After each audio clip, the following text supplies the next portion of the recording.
주 살아가면서 얼마나 감사하는 마음으로 살아가셨습니까? 아니면 매사에 시간마다 불평과 불만 속에서 살았습니까? 우리가 늘 인생을 살아가면서 마땅히 감사할 일을 감사하지 못한 것도 죄인 것입니다. 그래서 우리가 긍정의 마음을 가지고 늘 내가 만나는 그 모든 시간 속에서 늘 감사할 수 있는 마음을 살아갈 때 우리는 또 환경과 우리 형편이 또 감사할 수 있는 조건으로 변화될 줄 믿습니다. 내가 누구에게 호의를 베풀었다고 하면 그 감사할 줄 모르고 무시당할 때 아주 불쾌하지요. 우리가 그걸 알아야 됩니다. 그런데 오늘 우리가 하나님께 대한 우리의 모습은 어떻습니까? 하나님께서 저와 여러분에게 여러가지 값없이 베풀어 주신 그 은혜에 감사하며 살아가는 것이 우리 인간의 본분이고 도리인 줄 믿습니다. 오늘 본문을 통해서 하나님께 대한 어떤 것들이 감사할 일들인가 하는 것을 우리가 구체적으로 하나하나 알아보겠습니다. 먼저 우리가 1절 같이 한번 읽어봅니다. 시작. 여호와께 감사하라. 그는 선하시며 그 인자심이 영원하미로다. 할렐루야. 하나님께 우리가 감사해야 될 일이 어떤 것이냐면은 하나님은 선하시며 그 인자심이 영원한 분이기 때문에 감사해야 된다는 거죠. 다시 말씀드려서 세상 만물과 인생을 주관하고 다스리시는 하나님의 섭리와 성품 그 자체가 감사의 대상이라는 거지요. 할렐루야. 하나님께서 선하시며 인자하신 그 성품 자체가 우리에게 감사할 대상이라고 성경은 말하고 있습니다. 예수님께서도 말씀하신 것처럼 악인이나 선인을 가리지 않고 햇빛을 지지고 또 때에 따라서 불의한 자나 의로운 자를 가리지 않고 비를 내려주신 하나님의 선하심과 인자심에 감사하는 거죠. 여러분, 비나 햇빛이요 모든 이들에게 내리시고 비추시니 귀한 줄 모르시나요? 우리가 밖에만 나가면 빛을 볼 수 있고 또 때에 따라서 비가 내리시고 비를 내리시고 이렇게 하기 때문에 우리가 비가 귀한 줄 모르십니까? 햇빛이 우리가 날만 새면 햇빛을 쬐 수 있기 때문에 햇빛이 귀한 것을 모르십니까? 그렇지 않아요. 이 햇빛이 얼마나 중요하고 우리가 살아가는데 반드시 필연적으로 필요한 이유가 식물을 길러보니까 알겠더라고요. 우리가 밭에 보면 밭에 이제 일부분은 어떤 커다란 나무들이 아주 이렇게 우거져서 그늘지지 않습니까? 그런데 그 그늘 있는 곳에 상치나 쑥갓 이런 것들을 심었지 않습니까? 또 일부분에는 햇빛이 잘 들어온 곳에 여러 가지 또 식물을 심었어요. 그런데 그 식물을 심어보니까 이 나무 그늘이 져서 햇빛이 들어오지 않는 쪽의 식물들은요 굉장히 힘이 없어요. 잘 크지가 않아요. 그리고 먹어보니까 맛이 덜하는 것을 분명히 느끼겠더라고요. 그래서 그것만 보아도 우리가 햇빛이 우리에게 얼마나 중요하고 햇빛을 우리가 거부할 때 또 햇빛이 없다라고 하면은 우리가 생명을 유지해 가는데 아주 커다란 하자가 있다는 것을 우리가 알 수 있어요. 보세요. 우리가 장거리를 가끔 가다 보면요 이렇게 차를 끌고 가면 햇빛이 참 기대잖아요. 그런데 이 햇빛이 따갑다 이런 감정을 느낄 때가 있어요. 그런데 그 햇빛을 따갑게 받고 지나가다가 터널을 들어가게 됩니다. 그런데 그 터널이 긴 한 10m 이상 되는 터널도 있지 않습니까? 그런데 중간에 가다 보면은 너무나 답답한 걸 느껴요.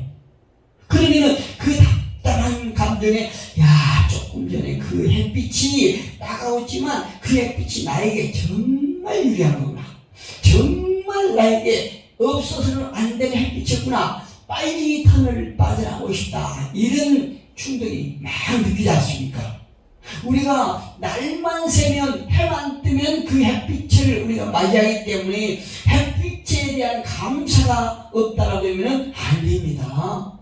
우리가 이 햇빛을 주신 하나님께 감사할 줄 알아야 되고요. 그것도 어떤 대상을 정해놓고 햇빛을 주신 것이 아니고 악인이나 불의한 자나 의인이나 믿는 자나 모두에게 공통적으로 이렇게 주신 하나님께 감사할 수 있어야 되는 것이에요. 그뿐입니까?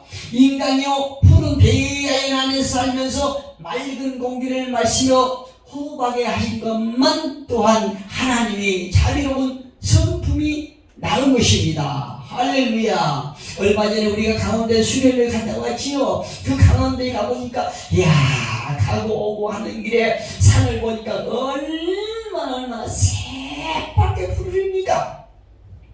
그 푸름을 볼 때에 우리가 아주 정말로 평화로운 감정, 무엇인가 생동감 있는 이런 감정도 느끼지만 우리가 피부로 느낄 수 있는 그 맑은 공기 얼마나 감사합니까?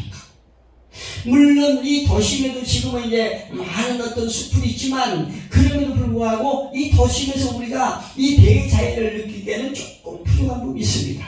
그런데 도심지에서 지나서 어떤 외곽지대로 가서 보면은 아주 푸른 대자연이 우리 눈앞에 다 펼쳐지죠. 이 푸른 대자연을 보면서 이 자연 만물을 지으신 창조하신 하나님 앞에 감사할 줄 모른다라고 하면은 인간이 아니죠. 우리는 이 푸른 대자연, 어마어마한 대자연 속에서 우리가 맑은 공기를 마시고 호흡할 수 있다는 것이 얼마나 감사한지 몰라요. 이 모든 대자연을 보면서 그 대자연 속에 하나님의 자비로우신 성품을 우리는 발견할 수 있다는 것입니다. 모든 이들에게 햇빛을 주시고요 비를 내려주시고 또한 대자연 속에 살면서 호흡하게 하신 하나님의 선하심을 찬양하는 저와 여러분 되기를 주님 이름으로 축복합니다. 그 다음에 우리가 하나님은 어떤 것인가? 대적의 손에서 구원하신 하나님께 감사해야 되는 것이요. 우리가 2절에 보면 이렇게 말씀하죠. 여호와의 속량을 받은 자들은 이같이 말할지어다. 여호와께서 대적의 손에서 그들을 속량하사 누구를 속량했다고요? 저와 여러분을 속량했다는 것입니다. 저와 여러분의 죄값을 하나님께서 독생자 예수 그리스도를 통해서 지불을 하시고 저와 여러분을 건져냈다는 거죠. 어디서요? 죽음의 사망의 골짜기에서 기사는요 우리를 대적의 손에서 건져내 주신 하나님께 감사하라고 말하고 있습니다. 사도 바울도 말하죠. 마음으로 믿어 의에 이르고 입으로 시인하여 구원에 이르게 된다 라고 로마서 10장 10절에서 말하고 있습니다. 이와 같은 구원의 과정은요 말로는 정확하게 표현할 수 없는 정의로운 사건이라고 할 수 있어요. 경이로운 사건이라고 할 수 있습니다. 그런데도 인간은 이 같은 일에 대해서 감사하지 않는 것이에요. 이것이 인간의 무지입니다. 인도 소라의 한 토막을 소개합니다. 어떤 나그네가요 무서운 사자에게 쫓기다가 들판에 있는 한 우물 안으로 뛰어들어가게 됐습니다. 그런데 그 나무 우물 안에 다행히도 길게 뻗은 나무 가지를 움켜잡고 베렁베렁 매달리고 있어요. 그런데요 불행하게도 그 매달리고 있는 저 밑바닥에는 더 무서운 용이 입을 벌리고 그를 삼키려 하고 있지 않겠습니까? 그는 결국에 사자와 용 사이에 갇히고 말하는데요 이것은 죽음의 함정에 빠진 인간의 실존을 잘 설명해주고 있는 그런 한 토막이라고 할 수 있습니다. 저와 여러분이 예전에 사자와 용 사이에 갇힌 그런 실존이었단 말입니다. 문호 톨스토이는요 그의 자매록에서 이소라를 통하여 자기의 비극적인 실존을 깨닫게 되었다고 고백합니다. 우리의 실존은 어떤 모습이었을 것 같습니까? 여러분 잘 아시죠? 에베소 2장 2절에서 사도 바울은 저와 여러분의 실존을 이렇게 기록하고 있습니다. 그때에 저와 여러분이 사자와 영 사이에 갇혔을 때에 너희는 세상 풍조를 따르고 공중의 권세 잡은 자를 따랐으니 곧 지금의 불순종의 아들들 가운데서 역사하는 영이라. 할렐루야. 저와 여러분이 예전에 속했던 실존이었다는 것이죠. 전에는 우리도 다 그 가운데서 육체의 욕심을 따라 지내며 육체와 마음에 원하는 것을 하여 다른 일과 같이 본질상 진노의 상이었더니 어떤 상이었다고요? 진노의 상이요. 마땅히 심판받아야만 되는 그런 존재였다는 얘기입니다. 죄로 인해서. 그런데 에베소 2장 1절에는 이렇게 말합니다. 그는 누굽니까? 예수 그리스도예요. 그는 허물과 죄로 죽었던 너희를 살리셨도다. 할렐루야. 위에는 살아요. 아래는 무시무시한 용 그 사이에 갇혔던 저와 여러분을 예수 그리스도의 죽으심으로 우리의 죄를 대속하심으로 저와 여러분을 살리셨다고 말씀하고 계신 것이에요. 사망의 죽음에서 죽어 헤매던 우리를 살려 건지신 하나님께 얼마나 감사하고 감사하면서 살고 계십니까? 세상이 어렵고 힘들어도 대적의 손에 건져주신 주님께 감사하며 살아가시기를 주님의 이름으로 축복합니다. 마지막으로요, 우리가 감사해야 할 수밖에 없는 그런 조건은 무엇이냐면 공중에서 건지신 일에 대해서 감사해야 됩니다.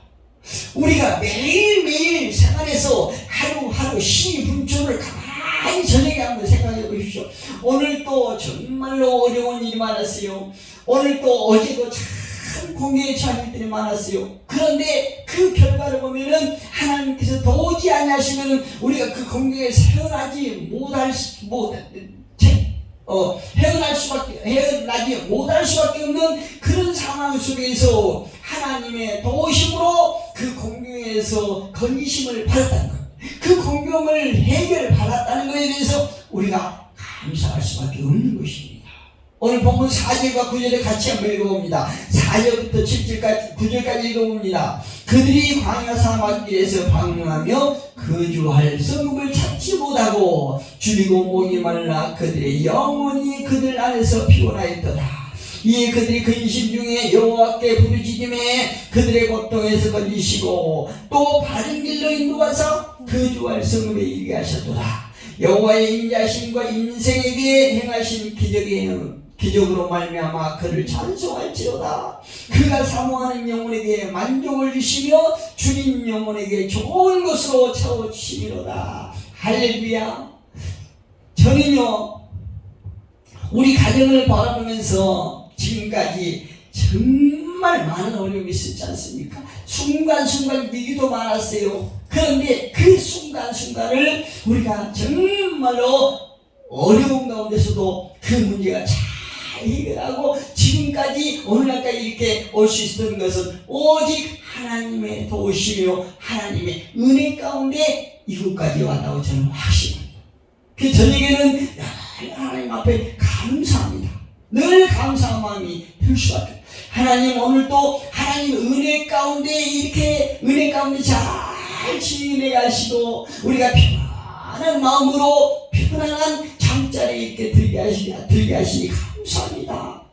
그 하나님께서 내일 또 우리와 함께 하심을 믿습니다. 이런 감사의 마음이 매일매일 절로나요. 얼마나 감사한지 몰라요. 아침에 일어나면 아버지여, 오늘도 나에게 우리 가정에 어떤 일이 일어날지 모르겠지만 우리가 원하는 대로 평탄한 일은 아니겠지만 그럼에도 불구하고 하나님께서 우리와 동행하신다면 어제 우리에게 베풀어 주신 그 은혜가 오늘도 임할 줄 믿습니다. 이런 기도를 늘 합니다. 이 이스라엘 백성들에게 아주 힘겹고 정말 공경에 처한 그런 일들이 있었죠. 다름 아닌 바로에게 고된 노동을 당하고 또 학대받으면서 노예 생활을 할 때 너무나 고통스러워서 여호와께 부르짖을 때 하나님은 그들의 부르짖는 소리를 들으셨다고 성경은 말하셨어요. 그 부르짖는 소리를 들으시고 하나님은 모세를 보내셔서 모세를 통하여 구원하신 하나님이십니다. 우리 역시 광야 사막에서 갈 바를 알지 못하고 방황할 때, 줄이고 목말라 어찌할 줄 모를 때, 영혼의 피곤함으로 지쳐 쓰러질 때, 혹독한 공경에서 건지신 하나님께 감사하라고 기자는 말하고 있습니다. 세상 헛된 것 따름을 쫓다가 피곤하여 쓰러져 부르짖는 인생들의 공경을 보시고 구원하신 여호와께 감사하는 사실을 주님의 이름으로 축복합니다. 물론 우리가 이미 구원받은 성도라고 할지라도 수없이 많은 공경에 빠진 것이 이 세상의 삶이에요. 우리가 비록 구원받았다 할지라도 영의 구원을 받았다 할지라도 이 세상에 사는 날 동안 저와 여러분은 그 공경에 처할 수밖에 없는 것이 이 인생의 삶이라는 것입니다. 사도 바울도 그 책에 고린도후서 11장 23절에 17절에서 말하기를 지난날을 수리하면서 이렇게 말했습니다. 인생을 살다 보면은 죽을 고비도 만나고 수많은 위험에 처해지기도 한다. 이렇게 말하고 있지 않습니까?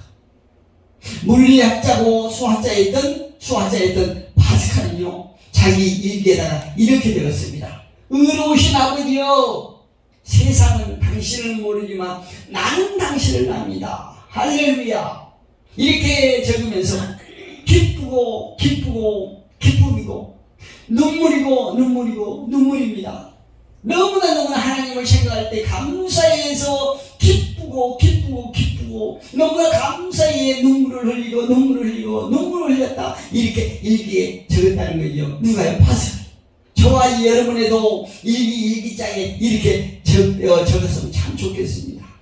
그런 험난한 공경에서 건지신 하나님께 진정으로 감사의 기쁨을 그렇게 표현했던 것입니다. 우리 모두 역시 인생에서 크고 작은 공경에서 건지신 하나님께 감사하며 사시기를 축복합니다. 감사하며 사는 것이 인간의 도리지만 우리가 무엇에 대해서 감사를 해야 할지 모르는 경우도 있습니다. 그런데 이 무엇에 대해서 감사하지 못하는 경우는 이거는 영적 무감각한 상태에서 발생한 무지에 지나지 않는다고 그러죠. 사도 바울은 로마에서 말해요. 모든 자연세계를 통해서 하나님은 당신의 그 성품을 드러내신다고 말씀하셨지 않습니까? 해와 달, 비와 구름, 바람을 통해서 우리는 하나님의 존재를 알 수 있는 것이에요. 그런데 우리가 하나님 아는 사람들이 하나님 앞에 무엇을 감사해야 될지 모르겠습니다. 이거는 그 사람의 영적 무지에서 나오는 상태라는 거죠. 우리가 수많은 것들을 통해서 하나님의 선하심과 인자심을 깨닫고 나면 감사의 제목이 너무너무 많다는 것을 우리가 알아야 됩니다. 우리의 죽은 영을 구원하시러